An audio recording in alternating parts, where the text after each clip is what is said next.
Alright, welcome back, ladies and gentlemen, to the Chupacabra's lair. I'm your host, Larry, and we're back for some more indie first-look gaming action here today with Super Stone Legacy by Garden Shed Studios. And this is a hack-and-slash game, a bit of a dungeon-crawling roguelike, that takes us through the bowels of a somewhat randomly spawned environment to fight through a variety of very evil creatures in order to, I believe, reach some level of safety. And this is an interesting title because, unlike a lot of dungeon crawlers where they try to ramp you up steadily as the game goes along, this one is definitely on the more frustrating side, where you're gonna die, the game is going to dick you over for no other reason than it can, and really the environment is as dangerous to you as the enemies that you're going to be fighting in the game itself. So let's jump in here and go murder some things. Now the caveat of this game that makes it a very different from a lot of other games is that you have 6 characters that you will be playing. And no, you did not hear that wrong. You don't just pick one of these. As you die in the game, you have to pick one of the other characters that you did not originally pick to begin with. So I think what I'm going to do is I'm going to pick a character that I'm not the fondest of to play to begin with, like the wizard. And we'll select him and I'll show you what I mean. So this game offers you, as you play through, a bunch of different seeds that will randomly pick the different monsters that you fight as you go through the level. And that you'll fight them in different orientations and in different orders. And every time you play through, it should be different. Although earlier when I was playing, I was facing off against the same monsters over and over again. Oh, these things shoot arrows, do they? Well, that frickin' sucks. Yeah. So you can often fight the same stuff over and over again, but sometimes you'll fight different stuff. Now, our character has a couple of different abilities at his disposal. We have a left click, which I'm sure you would assume is a thing. We have a right click, which is like an avoidance ability. It has like a respawn timer up here in the corner. Then you also have a charge up attack that allows you to do some type of like AoE or something else. And it gives you a lot of options depending on the character that you play as to what you'll be able to do in the area and with your entity. So I'm actually gonna pop some fire over here so that this guy has to deal with my fiery shenanigans. Actually, I haven't really fought this, the Lord of the Waste before. This is actually a new boss for me. Probably a good thing I got the wizard, because the wizard's different in that he's actually got one of the few right-click abilities that functions as an avoidance, whereas most of them, well, half of them, have an ability that functions more as an attack. So here you can see, now we've swapped to one of our other characters. Now we are the Intrepid Knight, which we're not really any tankier. We don't have any more health in the other characters, but our right click allows us to do like a shield block because we have a shield, which will hopefully allow us to avoid like getting stabbed by this guy. Although this is just a boss that's kind of dickish in that he's not really coming straight at us so I can stab him. He's just kind of poking at us at the edge of the screen in a way that makes it a pain in the butt to avoid him, which I'm not the biggest fan of. That said, this is not the most difficult boss. The bosses that I don't like in this game, that I really hate, are the ones that have some type of swarm mechanic, where they just kind of come at you with 50 of their minions or their followers, and they try to just overwhelm you. And they have been quite successful. I haven't quite figured out which an enemy does well for each like hero type, but you got a lot of different heroes you can play with. And I feel like you can usually figure out a strategy. If the first hero you pick doesn't work, there's usually some type of backup hero that has an ability that'll make your job really, really easy. Although this knight was not the best one to pick. Although I didn't really intentionally pick it, it just kind of ended up happening. Like, I might have been happier with, like, a faster moving archer or the duelist, because the duelist is, like, my favorite so far. He doesn't really bother fighting people with just your standard sword and board technique, he throws daggers at your face and cuts you open. Makes you bleed real good. This is actually probably the most boring boss fight I've had to date. Like, for real. This thing has been the most beat around the bush. Came into the center of the fight like twice that I have ever seen.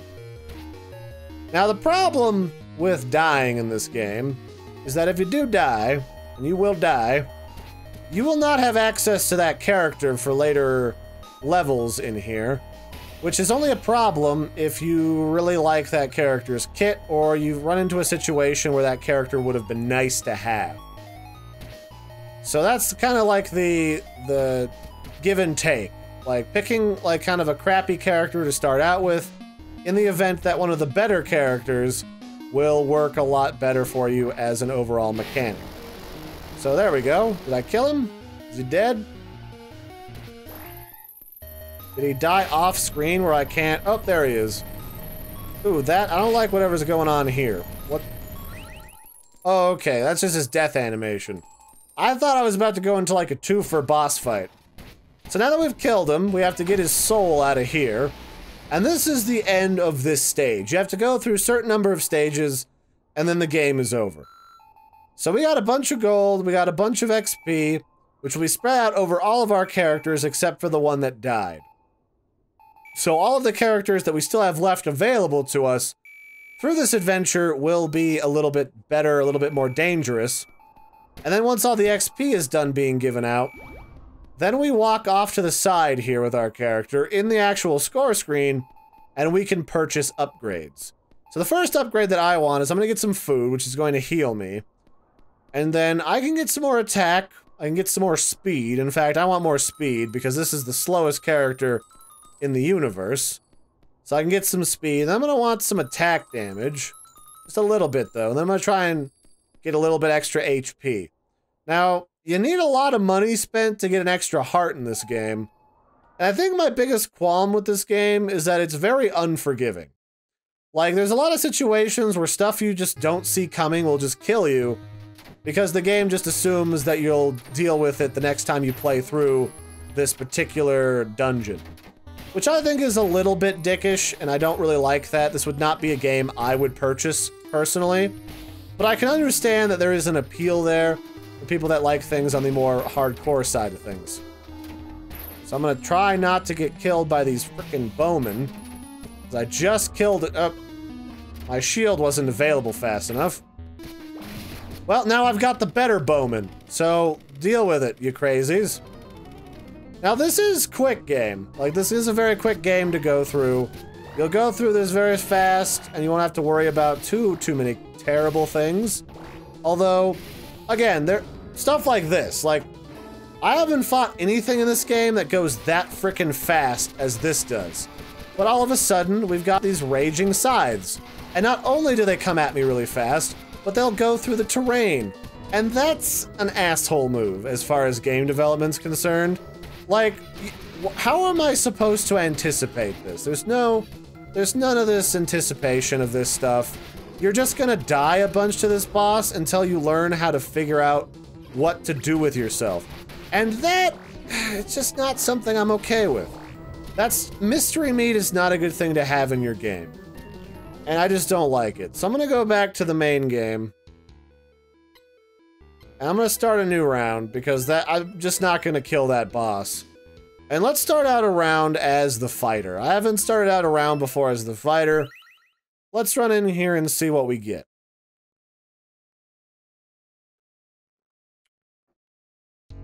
Alright, the killing fields, where we have to fight little slime balls. I have not actually been in here before, so this is actually new. So the way that the fighter works is if I hold and charge up the ability, I'll do like a cool Jet Li move where I attack everything at once inside of this little circle. Like I've just done a bunch of punches to them. It's not really the best for this type of mob where you're fighting one at a time, but if you've got a bunch of mobs that you're fighting all at once, you can wipe out an entire room in just a few clicks. Which is why I really like playing as the fighter or the monk if I fight something that has like a swarm mechanic to it. This appears to be an oak tree, the cursed oak. I don't know how this works. I don't like it, though. These appear to be murdery leaves. So I'm just gonna have to avoid them for the moment. Or use my kick and punch ability to punch in on him. Oh, what? Oh, apparently he just touched me and I just died instantly. Okay. That's kind of annoying, Mr. Tree. That's very rude of you. Wow, this guy... this one's not bad. This is actually just kind of like a bullet hell shooter kind of a boss. Which I'm oddly completely fine with. Oh. Oh, now you're gonna shoot your acorns at me? Now you're just being a... Okay, this is just kind... Like, compared to the other boss, this is just kind of ridiculous. I don't really know what to expect here. Alright, there we go, he's dead. Yeah, I mean, if you like a bullet hell shooter, and you like a hack and slash, and you want these things together, this'll be... Superstone Legacy will be for you. If you like a game that offers you a chance to frickin' react without having superhuman reaction, or having to replay through this particular seed 13 times, I would not necessarily recommend this game, to be honest. Like, I've not... It's alright, but I definitely would not buy this. Like, not for me. And in fact, I kind of don't like a lot of it, to tell you the truth. So, what kind of upgrades can we get? I need more health. Give me health. Give me the health. Give it to me. Give it to me, game. I know there's health in here somewhere. Are you for real? I just spent all this cash, and you're just like, no, Larry, there will be no extra health for you. You see, I'd be fine with that mechanic if you could actually reliably buy health with a certain amount of gold. And then it would be like a trade-off. Do I want more damage or do I want more health? But this is just seeming like a dickish sink for your resources that isn't actually trying to reward you. It's trying to encourage you to waste your money, and you won't get much out of it. Whereas everything else in the game is a pretty flat curve of how much stuff it will give you. Which I don't like it. It's not something I'm a fan of. Now, I understand it. Doesn't mean I have to like it, though. It just, you know, it's not a game for Larry. I understand that. But I'm a YouTuber, and I gotta take a look at what's going on so you guys can see for yourselves whether or not it's something you'd want to purchase. Maybe, maybe not. It's completely up to you. And Mr. Mushroom Head here. So the will of Kor be done. You will grovel at my power. Alright. Who are you? You appear to be the ageless artifact. Alright. Well, you shoot knives. I can deal with knives. This is reasonable. Considering your friends so far have not been reasonable, this is like the easiest thing I've done all day. Okay, what do you... Okay, well, I got stabbed a little bit. It's bound to happen. Alright, this I can deal with. Like, this actually gives me a chance to react, and I don't mind this so much. Come on. Come on, you magic butthole. Ooh, the wizard does a lot of damage to you. So this would be a boss that you'd want the wizard on, because then you can just avoid all of his abilities by just using your right-click ability. That's not bad. So yeah, I'm on the fence with this game. Like, there's a lot about it I don't care for, just on the whole. But I can understand why people would like this, and there's parts of it I do enjoy. Like, using the right character for the right boss and for the right task, that is something that I understand and I kind of enjoy. So, looks like we got a couple of bonuses here. For me and the duelist, let's get like a bunch of damage. Now, it says I got a bunch of HP as the wizard. Is that true? I guess. Let's get more damage. Screw it. We'll just get more attack damage. We'll spend all of our money on this. Let's get a little bit more health. Oh, okay. I take it back. I guess I do understand the health. It's all based on the numbers. So when you get to 200 health, you get to have a second health bar. Okay. I take it back. That's completely reasonable. I thought originally I thought it just you had to sit on this until it gave you another heart. That's fine. I understand that now. I take that back. That was unjust of me. But that said, I mean, it is a game that can be a bit dickish, and I'm definitely on the fence about whether or not I like it. But I could recommend it to certain types of folks. Like, I certainly could. So these guys are kind of gnarly. They don't seem to like my green flames, though. Everybody burn! Burn for Larry. Yes. Burn, you peasants. Mmm, flavorful. I kind of like games that offer you upgrades on the like, just straightforward upgrades a little bit more, I think. Because this is just a matter of getting enough money from just getting lucky with the spawn to get something that you can buy. But I feel like it might be a little bit more interesting if you could just get, like, items to drop on top of being able to purchase all of your baseline stat upgrades. Now, I know this game is intentionally trying to avoid that, but I think there's room for a bit of both, which a lot of games don't necessarily do. So this is gonna be that obnoxious, shrieking eyeball. No, it's different. This is a different one. This is some weird king thing. Some king zomber that summons other zambers. Oh, and does this, which I don't care for. Okay. Well, I'm gonna light all your friends and you on fire if it's all the same. Oh, okay. We are getting beat up quite vigorously. Could you not, King Death Head? Alright, well, this is probably where we're gonna end off here for the day, but this has been a look at Superstone Legacy.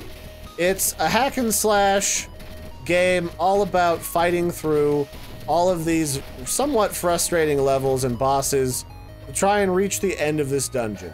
It's definitely not for everyone, and in this case, I'm gonna say it's probably not for Larry. This is not really my genre in general. Like, I like these types of games, but they're not my favorite. So that's been a look at Superstone Legacy. I hope you've liked what you've seen so far. If you're interested in buying this game, it's out today for $10, and it's full of all of these characters and all these numerous bosses, which I haven't even barely touched the surface of, and it might be for you. It's a little bit on the frustrating and difficult side. It's basically like the Dark Souls of dungeon crawlers. So if you're into this, or blah blah blah, if that's your deal, that's what you like, if you like a little more hardcore, it's a little bit punishing to you, this is for you. Not for Larry. So that'll be it for this one. Have a good one, everybody, and toodaloo.